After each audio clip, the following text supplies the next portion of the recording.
புதிய அரசாங்கத்தினுடைய 2025ஆம் ஆண்டுக்கான வரவு செலவு திட்டம் நேற்று பாராளுமன்றத்தில் சமர்ப்பிக்கப்பட்டது. அந்த வரவு செலவு திட்டத்தின் மீதான 2ஆம் மதிப்பீட்டு விவாதம் இன்றைக்கு ஆரம்பிக்கப்படுகிறது. இன்றைக்கு பிப்ரவரி 18ஆம் தேதியிலிருந்து பிப்ரவரி 25ஆம் தேதி வரைக்கும் 7 நாட்களுக்கு 2ஆம் மதிப்பீட்டு விவாதம் நடக்க போகுது. இப்போ நாட்டுக்குள்ள பெரிய அளவில் பேசப்படக்கூடிய ஒரு முக்கியமான விஷயமாகவும் இந்த வரவு செலவு திட்டம் தான் மாறி இருக்குது. அது தொடர்பான ஃபுல் டீட்டெயிலான வீடியோ வந்து நேற்று நான் அப்லோட் பண்ணியிருந்தேன். அந்த 45 முக்கியமான விடயங்கள் என்னென்ன விடயங்களுக்கு அவ்வளோ நிதிகள் ஒதுக்கப்பட்டிருக்குன்னு சொல்லி லாஸ்ட் வீடியோவில் அப்லோட் பண்ணியிருந்தேன். லாஸ்ட் வீடியோவில் சொன்ன மாதிரி இந்த வீடியோவில் நாங்கள் பார்க்க போகிற விஷயம் என்னென்னு சொன்னால், இந்த 2025ஆம் ஆண்டுக்கான வரவு செலவு திட்டத்தில் இந்த அரசாங்கம் அதிகமாக கவனம் செலுத்தி அதிகமான நிதியை ஒதுக்கி இருக்கிறதும் அதிகமான திட்டமிடல்களை மேற்கொண்டிருக்கிறதும் பிரதானமாக 2 விஷயங்கள்ல. ஒன்று இலங்கையினுடைய சுகாதாரத்துறை, 2வது இலங்கையினுடைய கல்வி. 2019ஆம் ஆண்டுக்கு பிறகு எங்கள் நாட்டுக்குள்ள பொருளாதார நெருக்கடி ஏற்பட்டதுக்கு பிறகு இந்த 2 துறைகளும் பெரிய அளவில் அடி வாங்கியிருந்தது. மிகப்பெரிய வீழ்ச்சியில் இப்போ வரைக்கும் இருந்து கொடுக்குது. ஸோ அதனால இந்த 2 துறைகளையும் திரும்ப கட்டியெழுப்பணும்னு சொல்லி இந்த 2 துறைகளுக்கும் அதிகமான நிதி ஒதுக்கீடுகளும் அதிகமான திட்டமிடலும் மேற்கொள்ளப்பட்டிருக்குது. அது எப்படி திட்டமிடப்பட்டிருக்குது, எப்படிப்பட்ட நிதி ஒதுக்கீடுகள் அதுக்காக மேற்கொள்ளப்பட்டிருக்கிறது தான் இந்த வீடியோவில் டீட்டெயில்டாக நான் உங்களுக்கு சொல்ல போகிறேன். நேற்று அப்லோட் பண்ண வீடியோவில் நீங்கள் நிறைய பேர் கமெண்ட்டில் கேட்டிருந்தீங்க, என்ன ப்ரோ யாழ்ப்பாண லைப்ரரிக்கு 100 மில்லியன் ரூபாய் ஒதுக்கப்பட்டிருக்குது, அதை பற்றி சொல்லலை. மற்றது புலம்பெயர்சல் மாணவர்களுக்கு வழங்கப்பட்டிருக்குது, பல்கலைக்கழக மாணவர்களுடைய அவர்களுக்கான கொடுப்பனவுகள் அதிகரிக்கப்பட்டிருக்குது, இதெல்லாம் பற்றியுமே நீங்கள் சொல்லலைன்னு சொல்லி கேட்டிருந்தீங்க. நான் தெளிவாகவே சொல்லியிருந்தேன் அந்த வீடியோவில். அடுத்த வீடியோவில் இது 2ஐயும் பற்றி தனியாக டீட்டெயில்டாக சொல்கிறேன்னு சொல்லி. ஸோ அதைத்தான் இந்த வீடியோவில் நாங்கள் ஃபுல்லாகவே பார்க்க போகிறோம். என்ன விஷயம் மட்டும் முதல்ல இருந்தே தெளிவாக சொல்கிறேன்.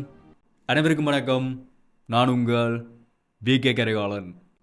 அதனோட பார்க்குறதுக்கு முதல் என்னோட வீடியோக்கு தான் யாராவது புதுசாக வந்து பார்த்து கொண்டிருக்கீங்கன்னு சொன்னால், இனிமேல் சப்ஸ்கிரைப் பண்ணலன்னு சொன்னால் மறக்காமல் சப்ஸ்கிரைப் பண்ணி அந்த பெல் ஐக்கனை கிளிக் பண்ணி ஆல் ஆப்ஷன் வச்சுக்கொள்ளுங்க. அப்போ தான் அப்லோட் பண்ணக்கூடிய வீடியோஸ் எல்லாமே தொடர்ச்சியாக உங்களுக்கு கொடுங்க நோட்டிஃபிகேஷன்ஸ் வரும். அதே மாதிரி யாராவது நான் பர்சனலாக ஃபாலோ பண்ணிச்சுன்னு சொன்னால் இன்ஸ்டாகிராமில் போய் BK கரிகாலன் சர்ச் பண்ணிங்கன்னு சொன்னால் இந்த ப்ரொஃபைல் வரும் அங்கே மறக்காம ஃபாலோ பண்ணிக்கொள்ளுங்க. இந்த வீடியோவை லைக் பண்ணதுக்கு மட்டும் வீடியோட கடைசியில் முடிஞ்ச வரைக்கும் எல்லாருக்குமே இந்த வீடியோ ஷேர் பண்ணி விடுங்க. ஓகே, முதலாவது சுகாதாரத்துறையிலிருந்தே ஆரம்பிக்கலாம். இந்த சுகாதாரத்துறை இந்த புதிய வரவு செலவு திட்டத்தில் என்னென்று அங்கே குறிப்பிடப்பட்டிருக்குன்னு சொன்னால், ஒரு ஆரோக்கியமான சமூகத்தை நோக்கி.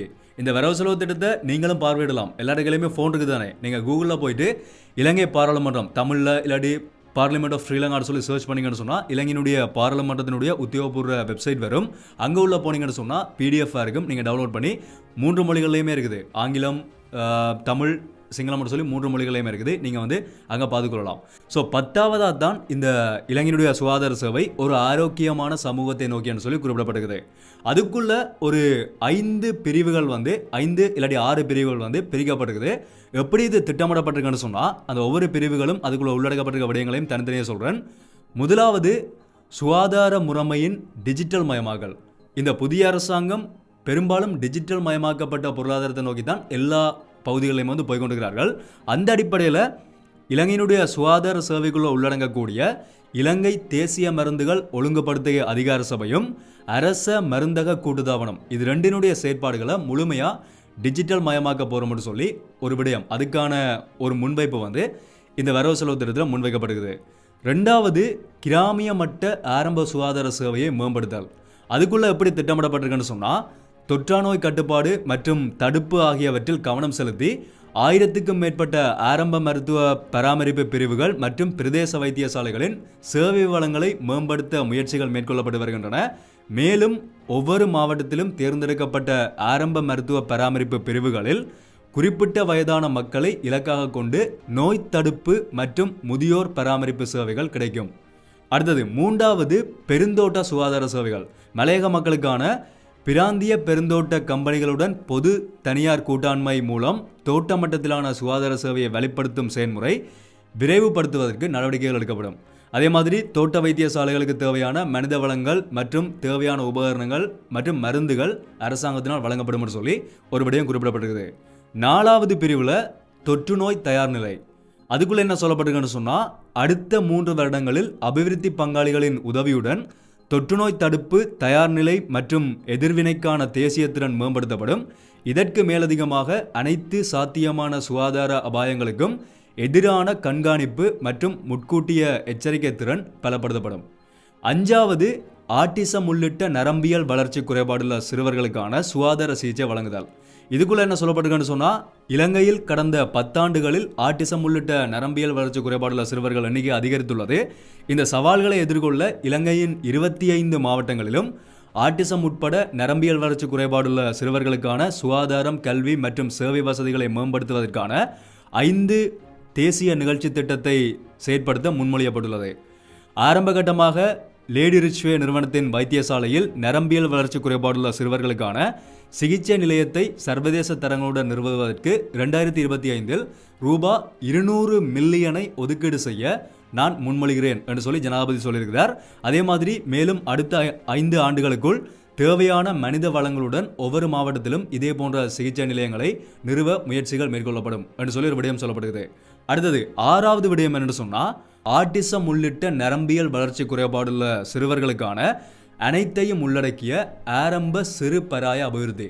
அதாவது இந்த ஆட்டிசம் நோயால் பாதிக்கப்பட்டிருக்கக்கூடிய சிறுவர்களுக்கான அனைத்து வசதிகளும், கல்வி, சுகாதாரம், பயிற்சி அனைத்தையும் உள்ளடக்கினதான ஆரம்ப முன் பாடசாலைகளை உருவாக்குறதுக்கான ஒரு செயற்பாடு முன்னெடுக்கப்படும் என்று சொல்லி சுகாதார சேவை இந்த மாதிரி இந்த புதிய அரசாங்கத்தால் திட்டமிடப்பட்டிருக்குது. ஓகே, 2வது முக்கியமான விஷயம், இந்த சுகாதார சேவையை விட அதிக முக்கியத்துவம் கொடுக்கப்பட்டதுதான் இலங்கையினுடைய கல்விக்கு. இதுக்குள்ளதான் ஏகப்பட்ட பிரிவுகளுக்குள்ள ஏகப்பட்ட பணங்களும் ஒதுக்கப்பட்டு நிறைய திட்டமிடல்களும் மேற்கொள்ளப்பட்டிருக்குது. அதே நடந்த ஒவ்வொன்றா முதல்ல இருந்தே பார்க்கலாம். முதலாவது, இந்த கல்வி முறைமை எப்படி குறிப்பிடப்பட்டிருக்குன்னு சொன்னால், அனைவருக்கும் கல்வி வாய்ப்புகள் என்று சொல்லி குறிப்பிடப்பட்டிருக்குது. நான் ஆரம்பத்திலே சொன்ன மாதிரி 2019ஆம் ஆண்டுக்கு பிறகு இலங்கையினுடைய கல்வி பெரிய அளவில் பாதிக்கப்பட்டிருந்தது. அதனால பாடசாலை உள்கட்டமைப்பை மேம்படுத்துவதற்காக, இலங்கையில் இருக்கக்கூடிய அனைத்து பாடசாலைகளினுடைய உட்கட்டமைப்பையும் மேம்படுத்துவதற்காக 2025 வரவு செலவு திட்டத்தில் 2500 மில்லியன் ரூபாய் பணம் ஏற்கனவே ஒதுக்கப்பட்டுள்ளது. பல்கலைக்கழகங்களினுடைய தரத்தை மேம்படுத்த ஏற்கனவே 1,37,000 மில்லியன் ரூபாய் ஒதுக்கப்பட்டுள்ளது. ஒரு மிகப்பெரிய பண ஒதுக்கீடு இந்த இலங்கையினுடைய பாடசாலைகளுக்கும் அதே மாதிரி பல்கலைக்கழகங்களுடைய தரத்தை மேம்படுத்துறதுக்காகவும் ஒதுக்கப்பட்டிருக்குது. அடுத்தது, முன்பள்ளி சிறுவர்களுக்கான ஊட்டச்சத்து நிகழ்ச்சி திட்டம். முன்பள்ளி சிறார்களுக்கான காலை உணவு நிகழ்ச்சி திட்டத்தில் மாணவர் ஒருவருக்கு பெற்றுக் கொடுக்கப்படும் உணவுக்கான கட்டணத்தை 60 ரூபாயிலிருந்து 100 ரூபாவாக அதிகரிக்க நான் முன்மொழிகிறேன் என்று சொல்லி ஜனாதிபதி குறிப்பிட்டிருக்கிறார். அதே மாதிரி இதற்காக 2025 வரவு செலவு திட்டத்தில் ரூபா 1000 மில்லியன் ஒதுக்கீடு செய்யப்பட்டுள்ளதா ஒரு விடயம் குறிப்பிட்டிருக்கிறார். அதே மாதிரி அந்த முன்பள்ளி ஆசிரியர்களினுடைய சம்பளத்திலையும் ஒரு அதிகரிக்கப்பட்டிருக்குது. எப்படின்னு சொன்னால், மனிதவள மேம்பாட்டில் முன்பள்ளி ஆசிரியர்கள் முக்கிய பங்காற்றுதல், பாலர் கல்வியின் தரத்தை மேம்படுத்துதல் மற்றும் மதிப்புமிக்க பங்களிப்பை அங்கீகரித்து அவர்களின் மாதாந்த கொடுப்பனவை இந்த ஆண்டு ஜூன் மாதம் முதல் ரூபா 1000 அதிகரிக்க முன்மொழிகிறோம். இதன்படி 100 மில்லியன் ரூபாவை இதற்காக ஒதுக்கீடு செய்ய முன்மொழிகிறோம் சொல்லி அவர்களுடைய சம்பளத்திலையும் ஒரு அதிகரிப்புக்கான ஒரு முன்மொழிவு ஜனாதிபதியால் முன்மொழியப்பட்டிருக்குது. அடுத்தது 3வது, பாடசாலை கல்வியினை நவீனமயமாக்கல். இந்த டிஜிட்டல் திட்டத்தின் கீழே கல்வியும் உள்ளடக்கப்பட்டு கல்வியிலையும் அதிகமான தொழில்நுட்ப மாற்றங்கள் இப்போ கொண்டு வரப்பட போகுது. இதுக்குள்ள என்ன விடயங்கள் உள்ளடக்கப்பட்டிருக்குன்னு சொன்னால், சிறுவர்கள் வசிக்கும் இடத்திலிருந்து அல்லது அவர்களுடைய பெற்றோர்கள் தொழில் புரியும் இடத்திலிருந்து 3 கிலோமீட்டர் சுற்றளவில் ஆரம்ப பாடசாலை ஒன்றினை அபிவிருத்தி செய்வதே அரசாங்கத்தினுடைய கொள்கையாகும். தற்போது நாடு பூராகவும் 10,126 அரச பாடசாலைகள் காணப்படுகின்றன. அவற்றில் 3,946 ஆரம்ப பாடசாலைகள் இருந்தன. மேலும் இந்த பாடசாலைகளில் சுமார் 6,34,094 சிறுவர்கள் கல்வி கற்கின்றனர். இவற்றில் 3000க்கும் மேற்பட்ட பாடசாலைகளில் 100க்கும் குறைவான மாணவர்களையும் மற்றும் 1471 பாடசாலைகளானது 50க்கும் குறைவான மாணவர்களை கொண்டுள்ளதுடன் இப்பாடசாலைகளில் பெரும்பாலானவை பின்தங்கிய கிராமப்புறங்களில் காணப்படுகின்றன. இது பாடசாலைகளுக்கு இடையிலான பெரும் ஏற்றத்தாழ்வுகளை ஏற்படுத்தியுள்ளது. அதன்படி பாடசாலைகளை இடம் மாற்ற ஒரு தேசிய திட்டத்தை தயாரிப்பதற்காக பாடசாலை முறைமையை மீளாய்வு செய்ய முன்மொழியப்பட்டுள்ளது. இதன்படி இதற்காக 500 மில்லியனை இந்த திட்டத்துக்காக ஒதுக்கீடு செய்ய முன்மொழிகிறோம் சொல்லி இந்த பாடசாலைகள் தொடர்பாக ஏற்கனவே இலங்கையினுடைய பிரதமர் ஹரணி அமரசூரிய அவர்கள் கூட சொல்லியிருந்தார். இலங்கைக்குள்ள அதிகமான பாடசாலைகளில் மிக குறைந்தளவான மாணவர்கள் தான் கல்வி கற்றுக் கொண்டிருக்கிறார்கள். அப்படிப்பட்ட பாடசாலைகள் இயக்கிறத மூடிட்டு அதுக்கு பக்கத்தில் இருக்கக்கூடிய பாடசாலைகளை அபிவிருத்தி செய்து அந்த பாடசாலைகளுக்கு மாணவர்கள் அனுப்புவோம்ன்ற மாதிரி ஒரு திட்டம் ஏற்கனவே கொண்டு வரப்பட்டிருந்தது. அந்த அடிப்படையில் தான் இந்த புதிய வரவு செலவு திட்டத்திலையும் இந்த விடயத்துக்காக பணம் ஒதுக்கப்பட்டிருக்குது. அடுத்த முக்கியமான விஷயம், மாணவர்களுக்கான புலமை பரிசல். அதுக்குள்ள முதலாவது விஷயம் என்னென்னு சொன்னால், குறைந்த வருமானம் பெறும் குடும்பங்களில் தரம் 5 புலமை பரிசில் பரீட்சையில் தேர்வில் தேர்ச்சி பெற்ற மாணவர்களுக்கு மாதாந்தம் வழங்கப்படுகின்ற புலமை பரிசில் பணத்தொகை 750 ரூபாயிலிருந்து 1500 ரூபாவாக அதிகரிக்க நான் முன்மொழிகிறேன். இதற்காக 1000 மில்லியன் ரூபாய் ஒதுக்கப்படுகிறது. அதாவது இவ்வளவு நாளும் புலமை பரிசில் பரீட்சையில் சித்தியடைந்த அரச பின்புலம் இல்லாத அரச திணைக்களங்களில் வேலை செய்யாத ஊழியர்களுடைய பிள்ளைகள் இல்லாத ஏனைய பிள்ளைகளுக்கு வறுமை கோடுக்குட்பட்ட பிள்ளைகளுக்கு வந்து இவ்வளவு நாளும் 750 ரூபாய் மாதாந்தம் கொடுக்கப்பட்டு கொண்டிருந்தது. அது இனிமேல் 1500 ரூபாவாக வழங்கப்படும் சொல்லி சொல்லப்படுகிறது. ஆக மொத்தத்தில் புலமை பரிசில் பரீட்சையை நிப்பாட்டுறதுக்கான எந்த திட்டமுமே இல்லைன்ற மாதிரி தான் இதை பார்க்கும்போது தெரியுது. கண்டிப்பாக என்னை பொறுத்த வரைக்கும் இது வந்து நிப்பாட்டப்பட வேண்டிய, அதாவது புலமை பரிசில் பரீட்சைன்றது வந்து நிறுத்தப்பட வேண்டிய ஒரு பரீட்சை தான். அதபடி டீட்டெயில்டாகவே நாங்கள் ஏற்கனவே கலந்து ஆலோசித்து ஒரு வீடியோ வந்து அப்லோட் பண்ணியிருந்தேன். தேவைன்னு சொன்னால் செக் பண்ணி பாருங்கள். உண்மையிலேயே மாணவர்களுக்கு சிறுவர்களுக்கு ஒரு 10 வயசுலேயே அதிகமான ப்ரெஷரை கொடுக்கக்கூடிய ஒரு பரீட்சையாக வந்து இந்த பரீட்சை இப்போ மாறி இருக்குது. அந்த பரீட்சை கொண்டு வரப்பட்டதுக்கான நோக்கமே வேறு. இந்த மாதிரி இவர் சொல்லியிருக்க மாதிரி தான் கஷ்டப்பட்ட மாணவர்களுக்கு பணம் வழங்குறதுக்காகவும் அதே மாதிரி அவர்களுக்கான நல்ல பாடசாலைகளில் அவர்கள் கல்வியை பெற்றுக் கொடுக்கறதுக்கான வாய்ப்பை ஏற்படுத்துறதுக்காக தான் அந்த திட்டம் கொண்டு வரப்பட்டது. ஆனால் அது கடைசியில் இப்போ பெரிய போட்டி பரீட்சையாக, பெற்றோர்களுக்கு இடையிலான போட்டி பரீட்சையாக மாறி மாணவர்களுக்கு கடுமையான அழுத்தத்தை கொடுத்து கொண்டுக்குது. ஓகே, அந்த வீடியோ தேவைன்னு சொன்னால் செக் பண்ணி பாருங்கள்.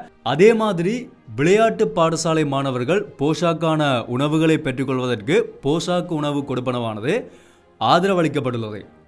அதன்படி மாதாந்த போஷாக்கு உணவு கொடுப்பனவினை ரூபாய் 5000 10,000 வரை அதிகரிப்பதற்கு நான் முன்மொழிகிறேன். இதற்காக வரவு செலவு திட்ட ஒதுக்கமானது ஏற்கனவே வரவு செலவு திட்ட மதிப்பீட்டில் உள்ளடக்கப்பட்டிருக்குன்னு சொல்லி ஒரு விடயத்தை சொல்லியிருக்கார்.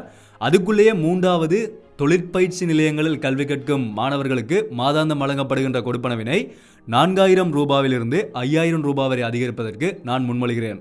இதற்காக வரவு செலவு திட்ட மதிப்பீட்டில் ஏற்கனவே வழங்கப்பட்டுள்ள ஒதுக்கத்துக்கு மேலதிகமாக ரூபாய் 200 மில்லியன் ரூபாய் வழங்குவதற்கு முன்மொழிகிறேன் என்று சொல்லி ஒரு விடயம் வந்து குறிப்பிடப்பட்டிருக்குது. அடுத்தது அதுக்குள்ள 4வது விஷயம்தான் பல்கலைக்கழகத்தில் படித்து கொண்டிருக்கக்கூடிய மாணவர்களுக்கானது. மகாபல புலமை பரிசில் கொடுப்பனவு வந்து இவ்வளவு நாளும் 5000 ரூபாவாக இருந்தது. அந்த கொடுப்பனவை 7500 ரூபாவாக அதிகரிக்கவும் மற்றும் மாதாந்த உதவித்தொகையை ரூபாய் 4000 ரூபாய் 6500 அதிகரிப்பதற்கும் நான் முன்மொழிகிறேன். இதற்காக 2025ஆம் ஆண்டு வரவு செலவு திட்ட மதிப்பீடுகளில் ஏற்கனவே ரூபாய் 2000 மில்லியன் ரூபாய் ஒதுக்கீடு செய்யப்பட்டுள்ளன்னு சொல்லி இந்த அனைத்து கொடுப்பனவுகளுமே 2025 ஏப்ரல் முதல் அமலுக்கு வரும்னு சொல்லியும் ஒரு விடயத்தை வந்து குறிப்பிட்டிருக்கார். இந்த வரவு செலவு திட்டம் ஏற்றுக்கொள்ளப்படுமா இருந்தால் ஏப்ரல்ல இருந்து இந்த கொடுப்பனவுகள் எல்லாமே அதிகரிக்கப்படும். அடுத்த பிரதானமான விடயம் என்னென்னு சொன்னால் உயர்நிலை பல்கலைக்கழகங்களில் பட்டப்படிப்பினை தொடர்வதற்கான உதவித்தொகை. இது வந்து புதிய விடயமாக உள்ளடக்கப்பட்டிருக்குது. எப்படின்னு சொன்னால் காப்போத்த உயர்தர பரீட்சையில் சிறந்த பெறுபவர்களை பெற்ற மாணவர்கள் சர்வதேச அளவில் அங்கீகரிக்கப்பட்ட பல்கலைக்கழகங்களில் கல்வி கற்கும் திறனை கொண்டுள்ளதுடன் பல திறமையான இலங்கை மாணவர்கள் உயர்நிலை பல்கலைக்கழகங்களில் இளங்கலை பட்ட படிப்பினை பூர்த்தி செய்து நாட்டுக்கு திரும்பி தங்கள் அறிவு மற்றும் ஆற்றலினை நாட்டுக்கு பயன்படுத்துவதற்கு புலமை பரிசில் வழங்கும் திட்டம் ஒன்றை உருவாக்குவதற்கு நான் முன்மொழிகிறேன். இதற்காக 2025ஆம் ஆண்டில் ரூபாய் 200 மில்லியன் ஒதுக்க முன்மொழிகிறேன் என்று சொல்லி ஒரு விடயம் வந்து குறிப்பிடப்பட்டிருக்குது. அதாவது இங்கே படிச்சுட்டு வெளிநாடுகளில் போகக்கூடிய மாணவர்களுக்கான ஸ்காலர்ஷிப் வழங்குறதுக்காக 200 மில்லியன் ரூபாய் ஒதுக்கப்பட்டிருக்குது. அவர்களுடைய நம்பிக்கையின்படி போயிட்டு அந்த மாணவர்கள் திரும்ப வந்தால் சந்தோஷம்தான். அப்படி இல்லைன்னு சொன்னால் 200 மில்லியன் ரூபாய்க்கு நாமம் தான். ஓகே, நான் சும்மா சொன்னேன். ஸோ அதுவும் வந்து நல்ல ஒரு விஷயமாக வரவேற்கக்கூடிய ஒரு விடயமாக வந்து உள்ளடக்கப்படுகிறது. ஓகே, அடுத்த விஷயம் விளையாட்டு பாடசாலைகளின் அபிவிருத்தி. இது வந்து மேற்கு, வடக்கு, மத்திய, ஊவா மற்றும் வடமத்திய ஆகிய 5 மாகாணங்களில் சிறப்பு விளையாட்டு பாடசாலைகளை உருவாக்க நான் முன்மொழிகிறேன். இப்பாடசாலைகளானது தேர்வு செய்யப்படும் போது அப்பாடசாலைகளின் மாணவர்கள் உள்ளூர் மற்றும் சர்வதேச போட்டிகளில் கடந்த காலம் அல்லது நிகழ்காலத்தில் சாதித்த சாதனைகளின் அடிப்படையில் பாடசாலைகள் தேர்ந்தெடுக்கப்படும். அதன்படி 5 மாகாணங்களில் விளையாட்டு பாடசாலைகளை அபிவிருத்தி செய்வதற்காக ரூபாய் 500 மில்லியனை ஒதுக்கீடு செய்கிறேன் என்று சொல்லி விடயம் வந்து குறிப்பிடப்பட்டிருக்குது. அடுத்த விஷயம் என்னென்னு சொன்னால் இதுதான் நீங்கள் எல்லாருமே கேட்டு வர முக்கியமான விடயம், யாழ்ப்பாண நூலகம் மற்றும் ஏனைய பிராந்திய நூலகங்களின் மேம்பாடு. யாழ்ப்பாண நூலகம் யாழ்ப்பாணம் மற்றும் அயலில் உள்ள தீவுகளை சேர்ந்த பாடசாலை மாணவர்கள் உட்பட ஏராளமான வாசகர்கள் யாழ்ப்பாண நூலகத்தை பயன்படுத்துகின்றனர். இருப்பினும் இந்த வாசகர்களின் நலனுக்காக உட்கட்டமைப்பு போதுமான அளவு மேம்படுத்தப்படவில்லை. எனவே இந்த நூலகத்திற்கு கணனிகள் மற்றும் பிற அத்தியாவசிய வசதிகளை வழங்க இந்த வரவு செலவு திட்டத்தில் ரூபாய் 100 மில்லியன் ஒதுக்கீடு செய்ய நாம் முன்மொழிகிறோம். மேலும் ஏனைய பிராந்திய நூலகங்களின் அபிவிருத்திக்காக இவ்வரவு செலவு திட்டத்தின் கீழ் இன்னும் 200 மில்லியன் ரூபாய் ஒதுக்கீடு செய்ய நாம் முன்மொழிகிறோம் என்று சொல்லி இந்த விடத்தை வந்து குறிப்பிட்டிருக்கார். அதாவது யாழ்ப்பாண நூலகத்துக்காக 100 மில்லியன் ரூபாய், யாழ்ப்பாண நூலகத்தினுடைய உட்கட்டமைப்பு அபிவிருத்தி செய்யறதுக்காக இந்த 100 மில்லியன் ரூபாய் பணம் ஒதுக்கப்பட்டிருக்குது. அதை அடிப்படையாக வச்சுக்கொண்டு யாழ்ப்பாண நூலகம் வந்து அபிவிருத்தி செய்யப்படும் என்ற மாதிரி வந்து ஒரு விடயத்தை வந்து சொல்லியிருக்கார். அதே மாதிரி ஏனைய பிராந்திய நூலகங்களுக்கான ஒதுக்கீடும் வந்து 200 மில்லியன் ரூபாவா அவற்றிற்கும் ஒதுக்கீடு செய்யப்படுகிறது. ஒரு சில கமெண்ட்ஸ் வந்து லாஸ்ட் வீடியோவில் நான் பார்த்தேன். என்னென்னு சொன்னால், வரக்கூடிய ஒதுக்கப்பட்டிருக்கக்கூடிய நிதிகளை திருப்பி அனுப்பக்கூடிய தமிழ் அரசியல் கட்சிகளை புறக்கணிப்போம் என்று சொல்லி வந்து சில கமெண்ட்ஸ் வந்து பார்க்கக்கூடிய மாதிரி இருந்தது. கடந்த காலங்களில் அதுவும் நடந்திருக்கான்னு சொல்லி சில செய்திகள்லாம் எங்களால் பார்க்கக்கூடிய மாதிரி இருந்தது. ஆனால் அது எந்தளவுக்கு உண்மையானது வந்து எங்களால் உறுதிப்படுத்த முடியுமானதுன்னு எனக்கு சரியாக தெரியலை. ஆனால் இப்படி ஒதுக்கப்பட்டிருக்கக்கூடிய அந்த நிதிகள் வந்து சரியான முறையில் பயன்படுத்தப்படுமா இருந்தால் இந்த புதிய அரசாங்கத்தினுடைய திட்டத்தின்படி கல்வியில் ஒரு மாற்றம் வரதுக்கான வாய்ப்புகள் அதிகமாக இருக்குது. என்ன சொன்னால், இவ்வளவு தொகை இதுவரைக்கும் தயாரிக்கப்பட்ட வரவு செலவு திட்டத்தில், கடந்த கால அரசாங்கங்களால் முன்வைக்கப்பட்ட வரவு செலவு திட்டத்தில் முன்வைக்கப்படாத அதிகளவான நிதி தான் இந்த முறை கல்விக்காக ஒதுக்கப்பட்டிருக்குது. மற்றபடி கடந்த கால அரசாங்கங்கள் வந்து எந்த பக்கத்தில் ஊழல்கள் அதிகமாக செய்யப்படுமோ அந்த பக்கத்துக்கு தான் நிதிகள் அதிகமாக ஒதுக்கின மாதிரி சில இடங்களில் வந்து கருத்துக்களை வந்து பார்க்கக்கூடிய மாதிரி இருக்குது. ஆனால் இந்த அரசாங்கம் வந்து சரியான முறையில் தேவையான திட்டங்களுக்காக தான் நிதிகளை ஒதுக்கி இருக்கிறார்கள். அதனால் இந்த வரவு செலவு திட்டம் ஏற்றுக்கொள்ளப்பட்டால் இந்த திட்டங்கள் எல்லாமே நடைமுறைப்படுத்தப்படும், பெரும்பாலும் ஏற்றுக்கொள்ளப்படும். என்னென்னு சொன்னால், மிகப்பெரிய பெரும்பான்மையை வச்சிருக்கக்கூடிய ஒரு அரசாங்கம் என்றபடியாக அவர்கள் வாக்களித்தா கண்டிப்பாக ஏற்றுக்கொள்ளப்படும் தானே. விவாதங்கள் நடக்கும், ஆனால் அதுக்கு பிறகு இந்த வரவு செலவு திட்டம் ஏற்றுக்கொள்ளப்பட்டு அந்த அடிப்படையில் வந்து இது நடைமுறைப்படுத்தப்படும். ஸோ வெயிட் பண்ணி பார்க்கலாம் என்ன நடக்குதுன்றதை. ஸோ இதை தான் நான் இந்த வீடியோவில் உங்களோட ஷேர் பண்ணி கொண்டு வச்சிருந்தேன். இந்த கல்வியிலையும் சுகாதாரத்திலையும் எவ்வளோ முக்கியத்துவம் கொடுக்கப்பட்டிருக்கின்றது ஒரு உண்மையிலேயே வரவேற்கக்கூடிய ஒரு விடயமாக இப்போ பார்க்கப்படுது. ஸோ தொடர்ச்சியான அடுத்தடுத்த அப்டேட்ஸ் வரும்போது கண்டிப்பாக நான் அது எல்லாத்தையுமே அப்டேட் பண்ணுறேன். இதை பற்றி நான் உங்களுடைய கருத்துக்களை நீங்கள் தாராளமாக கிளறிய கமெண்ட் சொல்லலாம். இதை பற்றி என்ன நினைக்கிறீங்க மறக்காமல் கிளறிய கமெண்ட் சொல்லுங்க. முடிஞ்ச வரைக்கும் இந்த வீடியோ எல்லாத்தையுமே ஷேர் பண்ணி எல்லாருக்குமே இந்த விஷயத்தை தெரியப்படுத்துங்க.